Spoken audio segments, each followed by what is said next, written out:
Señoras y señores, ¿qué tal? Bienvenidos un día más. Jueves 28 de enero comenzamos en La Rioja directo, acompañándoles hasta las 2:30 con multitud de temáticas y muy variadas. Vamos a hablar de gastronomía, vamos a poner el punto en ellas, nuestras mujeres, las riojanas, ya lo saben, esa sección que tenemos todos los jueves. También les daremos la posibilidad de adoptar alguno de nuestros perros, de nuestras asociaciones riojanas. Hoy van a conocer a una increíble, ella se llama Niebla, pero eso será en unos minutos. También la literatura va a tener su espacio hoy en La Rioja Directo con el último libro de Julio Armas.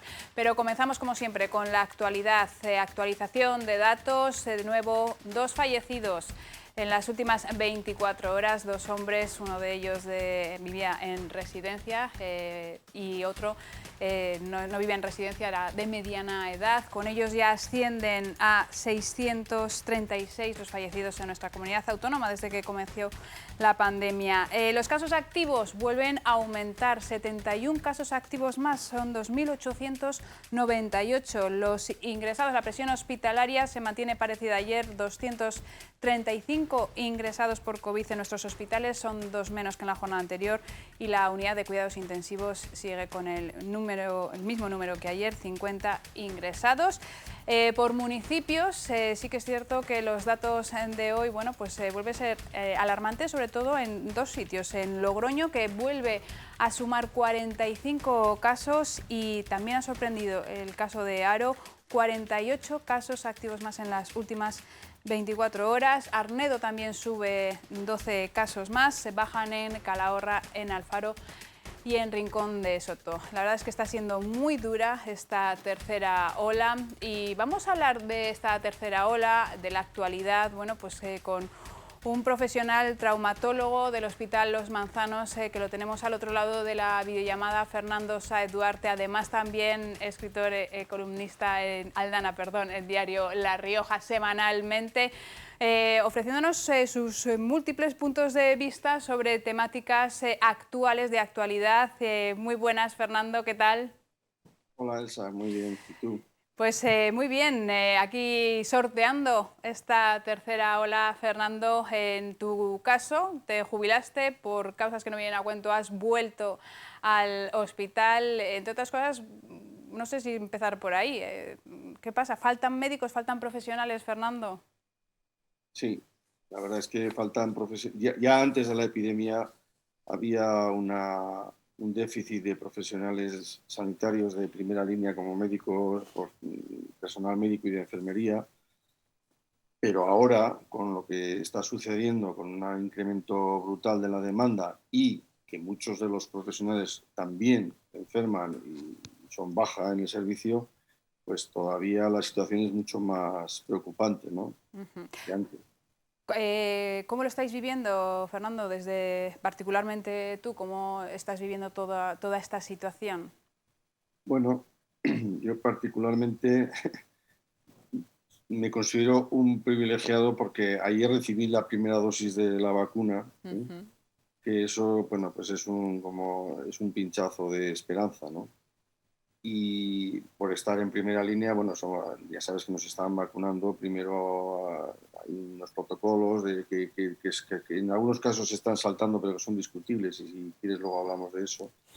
Pero la verdad es que cuando uno recibe la vacuna ves como una lucecita que se enciende en la oscuridad, ¿no? Empiezas a sentir una sensación de esperanza, de que esto se va a acabar, ¿no? Y se acabará, pero también por otro lado al mismo tiempo ves un poco la impaciencia justificada, la impotencia ante la cantidad de vacunas que hay que poner todavía en nuestro país, como en todos, ¿no?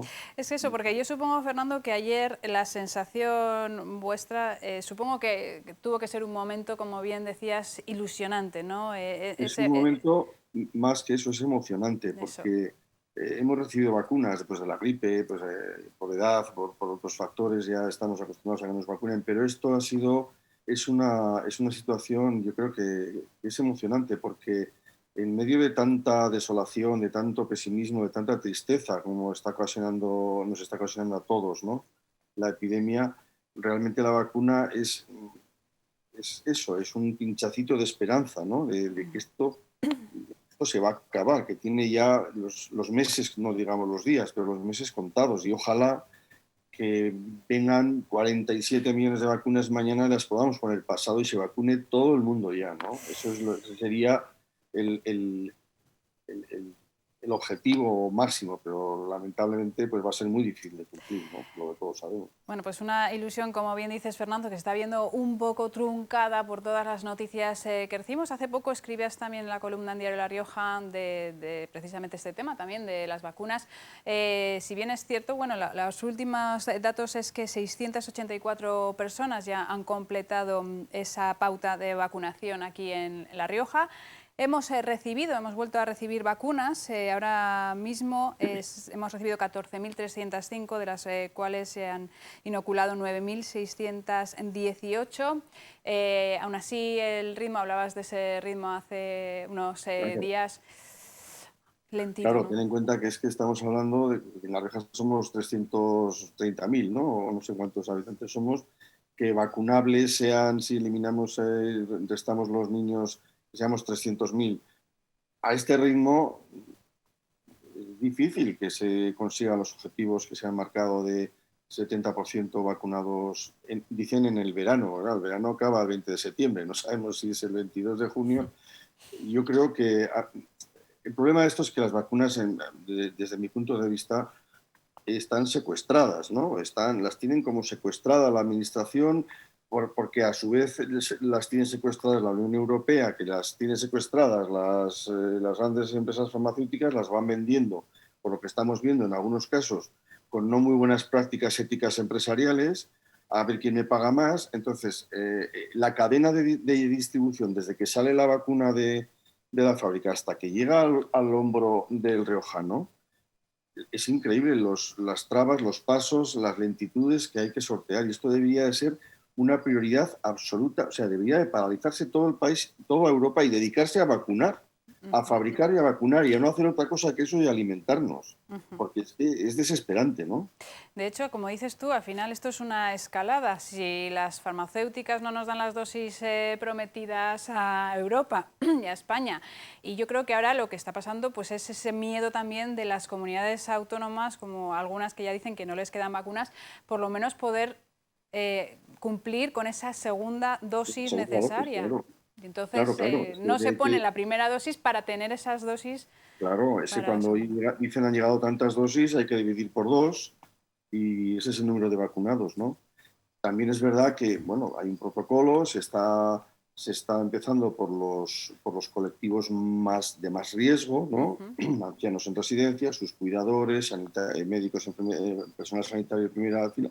Pero, claro, también la cajera del supermercado, el señor que está en la calle atendiendo, el cartero. O sea, hay muchas personas, muchos trabajadores que son de riesgo, aunque no sean sanitarios, y además con la diferencia de que ya no trabajan con con un equipo de protección individual, trabajan a cara descubierta, ¿no? Entonces yo creo que lo deseable sería que no hubiera prioridades, es decir, que nos vacunaran a todos y ya está, ¿no? Pero lamentablemente, pues si hay que establecer un protocolo, realmente hay que empezar por los más vulnerables, y ojo, yo soy de la opinión de que también por los que más responsabilidades tengan las organizaciones. Yo creo que se está demonizando al GEMAZ que se vacuna, al ministro que se vacuna, al consejero, al gerente del hospital.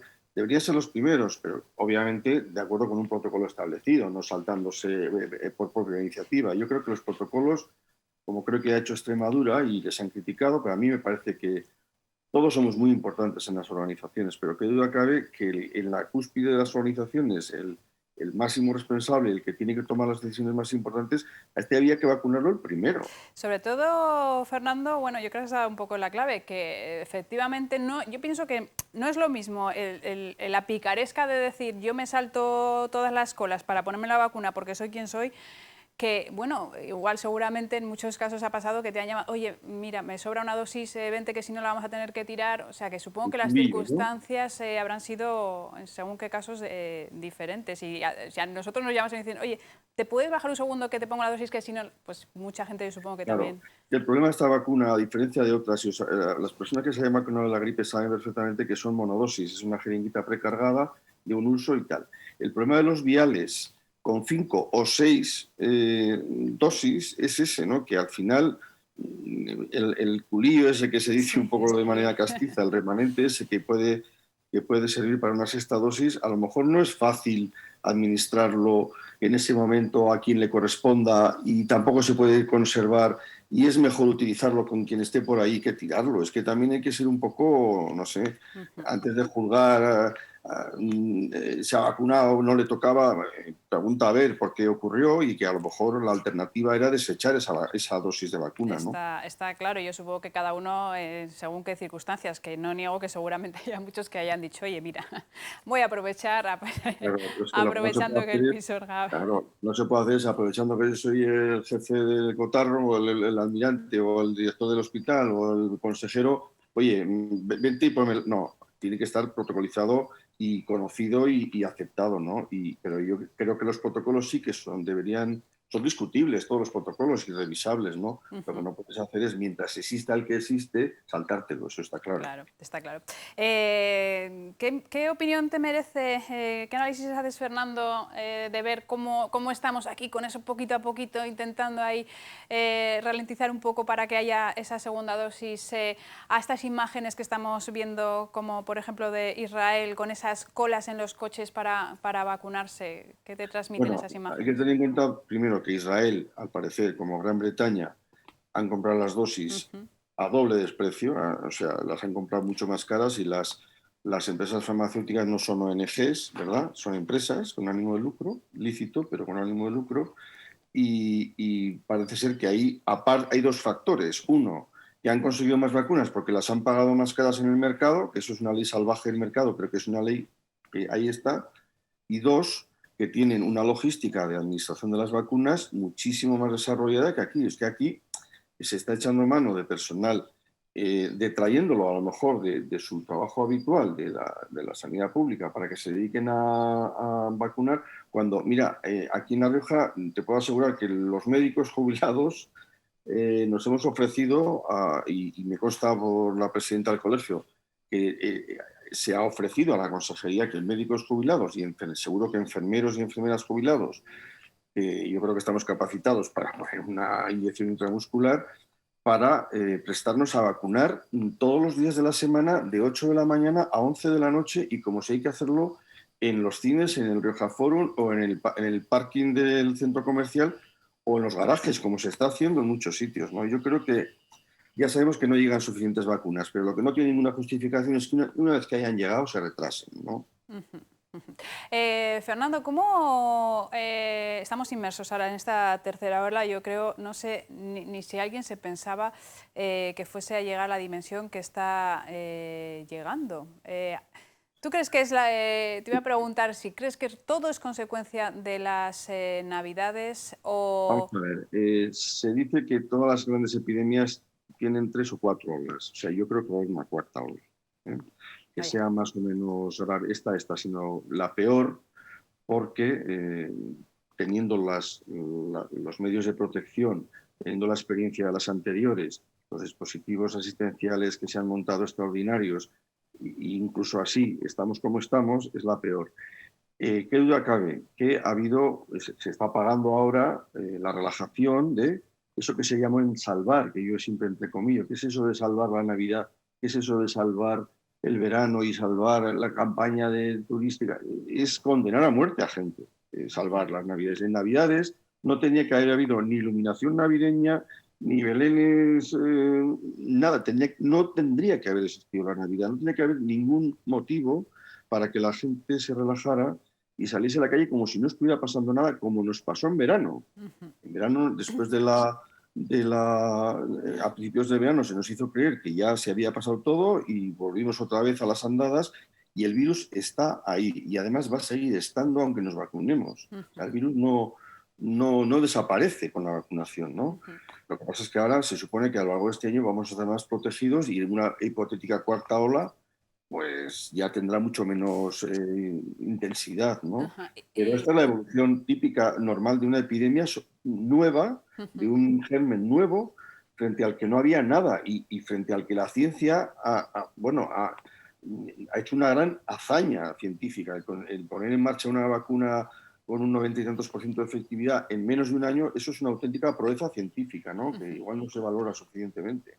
Fernando, nos vamos a tener que despedir. Simplemente, muy brevemente, por favor, quiero tu opinión acerca de esto. Se hablaba de las nuevas cepas que iban a estar de manera marginal, luego que iban a ser predominantes. ¿Tú crees que están teniendo ya calado también aquí y por eso hay también más contagios? Por supuesto. Parece ser que las nuevas, más que cepas, son variantes del virus. No es más letal, no produce enfermedad más grave, pero sí que es mucho más contagioso. A la larga es lo mismo. Quiere decir, si hay muchísimos más casos, como está habiendo, positivos, contagiados, habrá muchos más pacientes que enfermen, que necesiten hospitalización, y de ellos habrá muchos más críticos que precisen una unidad de cuidados intensivos, donde, por cierto, cada vez se ha aprendido a tratar mejor a los pacientes y se están produciendo estancias muy largas. Es que en la primera ola es terrible decirlo, pero algunos fallecían antes de ingresar en la UCI y otros fallecían rápido. Ahora son estancias muy largas, ¿no? Porque se les controla y se les salva la vida, pero claro, a base de, si no hay rotación de camas de UCI y siguen entrando pacientes críticos, llega un momento en que el sistema se colapsa, ¿no? Y da igual que sea un virus más intenso o que se contagie más.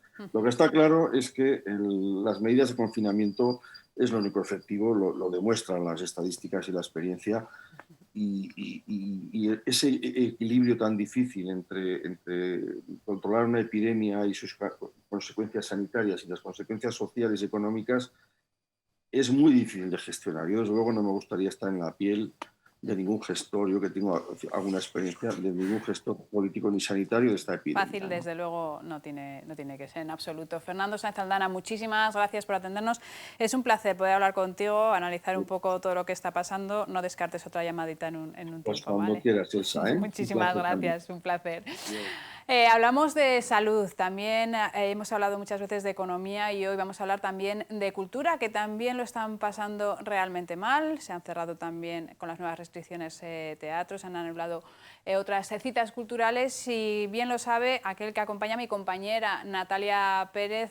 Natalia, porque el mundo de la cultura, incluso con iniciativas que iban muy bien, pues han tenido que cerrar.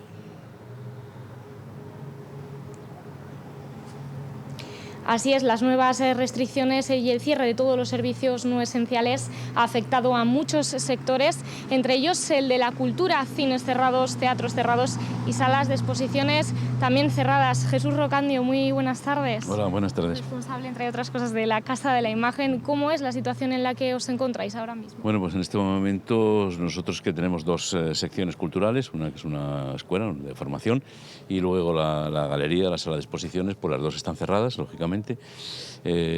Y claro, pues la situación es bastante compleja desde el punto de vista que tenemos que hacer un cambio respecto a la parte de educación, haciendo clases online, y claro, en esta parte de la imagen, como te puedes imaginar, es muy complejo hacer eso, sí, la parte de software, pero no la parte de hacer prácticas, que todo se complica muchísimo. Y luego, claro, está la parte de la galería, la sala de exposiciones, que eso sí que ha sido, pues claro, como un mazazo, porque teníamos una exposición en este momento que estaba dentro, que se inauguró para el Festival de Actual y que estaba teniendo un éxito tremendo, con todas las medidas de seguridad, porque a eso de que la cultura es segura, de verdad que lo intentamos hacer, todos los actores de la cultura lo intentamos hacer en todos los sectores. Además me consta a mí por mis compañeros, la gente que se dedica al teatro, los que se están dedicando a los conciertos, que todo se hace con muchísimo cuidado. Nosotros también lo estábamos haciendo exactamente igual, pero bueno, me imagino que alguien tiene que tomar una decisión en un momento determinado, la toma y claro, a mí no me gustaría estar ahí en esa posición, ¿no?, de decidir cuándo se hacen las cosas. Me imagino que lo hacen de la mejor forma posible, pero bueno, no nos queda otra hora que prorrogar esta exposición. En el mismo tiempo que esté cerrada, la idea es que se prorrogue en el futuro, porque teníamos ya muchas visitas reservadas para ver la exposición, y que lógicamente hemos tenido que trasladar a cuando esta situación cambie, ¿no? Y eso, claro, eso lo que hace es que toda una programación de exposiciones se vaya un poco al traste, que tengamos que cambiarlo todo, y la organización, todo se vuelve muchísimo más complejo. Hablabas Hablabas de esta exposición, Xanadu, que tenía efectivamente un éxito increíble antes de todo este cierre, que incluso el último día hubo fila, ¿verdad? Sí, el último día, como debió pasar, por ejemplo, en algunas tiendas y en algunos sitios, pues claro, la gente nos llamó, oye, queremos ir porque esto ya no se va a volver a ver, y nosotros decíamos, no, que se va a prorrogar y tal, pero aún así hubo muchísima gente que quiso acercarse el último día, y como la capacidad de la sala, nosotros la hemos puesto en 15 personas, no cabe alguno más, pero queremos dejarlo ahí en 15 personas, pues hubo fila en la calle esperando a que la gente entrara y saliera, como los primeros días del actual, que también fue de la misma manera, ¿no? Con gente en la calle, que por un lado pues da un poco también de coraje con el frío que hacía la pobre gente aquí, pero por otro lado también está bien, ¿no? Dices, bueno, pues realmente la cultura interesa, realmente la cultura es necesaria, la cultura es lo que nos saca de todo este tedio y de toda esta tristeza, ¿no? Porque claro, si solo estamos oyendo todo el día noticias absolutamente tristes, bueno, pues al final nos metemos dentro de esa tristeza. Yo creo que es malo hasta para la salud, ¿no? Meterse dentro de esa tristeza, y por eso pues cuando la gente viene y tiene una sonrisa y de repente ve que el espíritu también se satisface, pues claro, es muy gratificante para los que hemos estado haciendo la exposición. Bueno, nos comentabas que, por supuesto, el impacto del cierre os ha hecho reorganizar toda la agenda con todo lo complicado que eso conlleva, ¿no? El reorganizar fechas, los artistas. ¿Cómo ha sido todo este proceso, cómo este trabajo, que me imagino que estáis inmersos? Sí, pues mira, el trabajo con los artistas ha sido mucho más fácil de lo que pensábamos. Primero porque, claro, todos están en el tema, ¿no? Y saben lo que ha pasado, lo han admitido bien. Ha sido un poquito más complejo con artistas que vienen de fuera, porque ahora teníamos programados con gente de Alemania y de Francia, y claro, pues mover ellos, por ejemplo, un mes la exposición significa que de otro sitio tienen que cambiarla, y ya viene el lío, esa cosa que se va moviendo, la ficha de dominó que se va moviendo, va empujando a la siguiente y tal, ¿no? En el caso, por ejemplo, de una fotógrafa que tenemos francesa, pues bueno, hemos tenido que posponerla prácticamente un año la exposición, pero bueno, es que no nos ha quedado otra, con lo cual ahora tenemos que buscar un hueco, y viene todo ese tipo de encaje de bolillos para poder mover bien toda la programación de la exposición. Esto, desde luego, pues es el menor de los males, ¿no? O sea, que decir, lo que queremos es que esto se pase cuanto antes y que todo vaya otra vez a la normalidad, ¿no? Pero bueno, sí que es un trabajo tremendo, y lo bueno es que la gente es muy comprensiva, ¿no? Y los artistas están siendo muy comprensivos. Como decías, es el menor de los males toda esta reorganización, pero un mal también muy importante es el del coste económico, el coste humano. No sé, el tema de los trabajadores, ¿cómo lo estáis haciendo? ¿ERTES ayuda? Pues mira, claro, las empresas de cultura, los que tenemos empresas privadas de cultura, lógicamente que tenemos que vivir de nuestros ingresos económicos, ¿no? Entonces todo esto se nos ha complicado una barbaridad. Como te decía, la parte de la docencia, si además a esto le unimos también pues la galería, que nosotros pues también vivimos de las fotos y del arte que se vende en casa, y todo está cerrado, y una pequeña sección de librería y de tienda que tenemos que también pues aporta un pequeño ingreso económico. Todo eso hace que la situación se ponga muy difícil, muy cuesta arriba, ¿no? Entonces, claro, lógicamente, pues tenemos que tener parte del personal en un ERTE, porque no podemos estar todos trabajando, es imposible. Y bueno, pues por la otra parte lo que hemos decidido es, claro, como estamos trabajando de puertas adentro, pues estamos llevando a cabo pues labores, por ejemplo, de desarrollo y producción de varios documentales que teníamos que hacer, porque claro, muchos de ellos tampoco podemos salir a rodar, pues porque muchos son de entrevistas y es complicado salir de La Rioja y todo esto, aunque por trabajo podríamos, pero bueno. La cuestión es que estamos ahora encerrados un equipo mínimo, con un gasto mínimo para poder sobrevivir, pero esto de la cultura no es fácil, ¿no? Y vivir de la cultura se pone complejo, y con esta situación se pone prácticamente imposible. Pues muchísimas gracias por atendernos, Jesús, y como decíamos, esa reflexión de que la cultura, además de segura, es que es necesaria, ¿no? Sobre todo en estos tiempos de tristeza, que es lo que nos hace evadirnos, ¿no? Y sacarnos una sonrisa. Por supuesto, o sea que yo creo que toda la gente está deseando, porque lo que es necesario es oír a los cantantes, oír a los poetas, oír a todo esto, más que oír muchas veces discursos políticos, que estamos todos un poquito cansados de todo eso, aunque seguramente también son necesarios, ¿no? Pero hace falta otra vez la esperanza. Desde luego. Pues muchísimas gracias, Jesús, gracias. Pues muchísimas gracias a Jesús Rocandio, a Natalia, efectivamente deseosos de volver a los conciertos, a las salas de exposiciones, a los teatros y a tantas cosas que nos hacen tan felices, que hacen tan felices nuestra vida diaria y que lo están pasando también este mundo de la cultura realmente mal. Señores, nos vamos a publicidad. Unos minutos, no se vayan, porque vamos a hablar también de otro tipo de cultura, la de los libros, con una maravillosa obra de Julio Armas, que como bien les digo, les suelo decir, en estos tiempos en los que tenemos que quedarnos un poquito más en casa, pues obras como estas se lo van a agradecer ustedes, pero como les digo, después de la publicidad. Hasta ahora.